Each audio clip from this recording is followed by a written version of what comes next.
China, Russia, and classified documents. A lot of foreign policy and intelligence intrigue early on in 2023 as the Biden administration and the Department of Justice try to navigate some very tricky situations. Joining me now is Chuck Todd, moderator of NBC's Meet the Press. Chuck, this Sunday you'll be speaking with two members of the House Intelligence Committee. What is the sense right now on where we are in handling these different economic and security threats? Well, I think that's what, and that's why I wanted to have them on. I mean, clearly we are deciding we have to have a different posture when it comes to China, but what should that posture look like, right? We are for us, what's familiar is the Cold War. Well, that doesn't fully work because we have so many economic ties to China. We didn't have economic ties to the Soviet Union, right? And even with Russia, we don't have that many economic ties, which is why these sanctions that we've been hammering them with over the Ukraine war haven't really impacted us beyond energy. With China, if we're in a situation like we're in with Russia with China, and we're trying the economic sanctions, we would be punishing ourselves as much as we'd be punishing China. So I think that's what I think now there's an entire attempt to sort of recalibrate our relationship, but it's going to take wine, right? You've heard you're going to hear phrases like decoupling, right? How do we not have our manufacturing process tied to a supply chain that weaves its way from China across the Pacific Ocean to the United States? The most high-profile thing we're trying to do, semiconductors, right? And those computer chips, make them here in the United States. So I think that's what we're aiming for, and that's certainly what this big committee was about. The bottom line is we're going to have a more confrontational approach to the Chinese Communist Party, but we don't know what that looks like yet. Well, this week we saw oral arguments at the Supreme Court concerning President Biden's plan for student loan debt forgiveness. Analysts predicted the court would rule against the president's plan, but some changed their minds after those oral arguments. So, Chuck, this seems to come down to whether the plaintiffs in this instance are actually harmed by the debt forgiveness plan. Right. That's what's fascinating about this.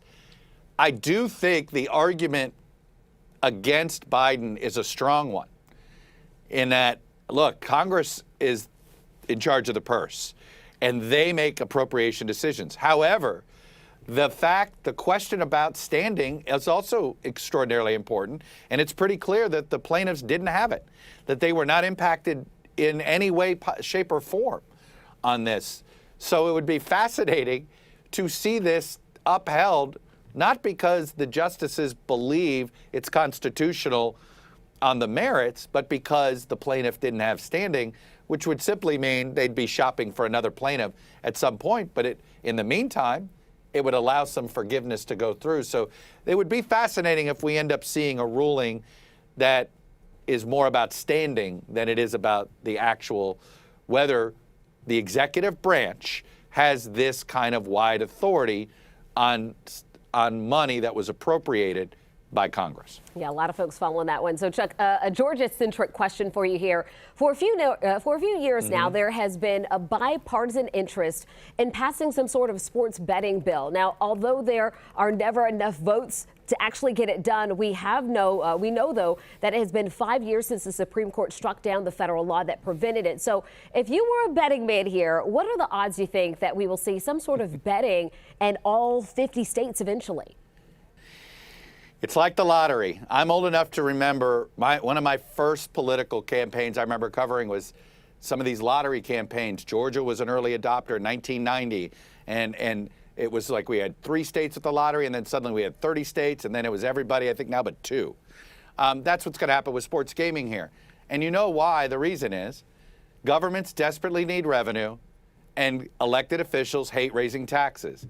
And anytime you can simply raise taxes on a vice, cigarette tax, liquor tax, marijuana tax, gambling tax, it's a heck of a lot easier to sell to the public, whether you're doing it at a city level, a county level, a state level, or nationally.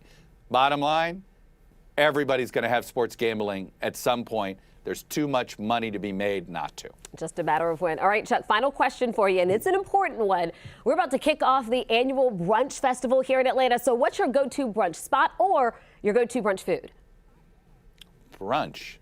You say brunch? Yes, brunch. As in BR, right? Brunch. I love anything Benedicted.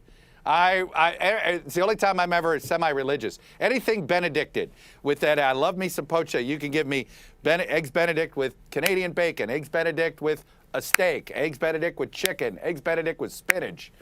Give me that béarnaise sauce and that beautifully poached egg. Well, we'll know what to get you when you come down to visit us here in Atlanta. Chuck, thank you Runny, so much. Really runny eggs. Really runny eggs. That's the way to have them. I agree. Meet the Press airs Sunday morning right. at 10 right here on 11 Alive. Chuck, thank you so much.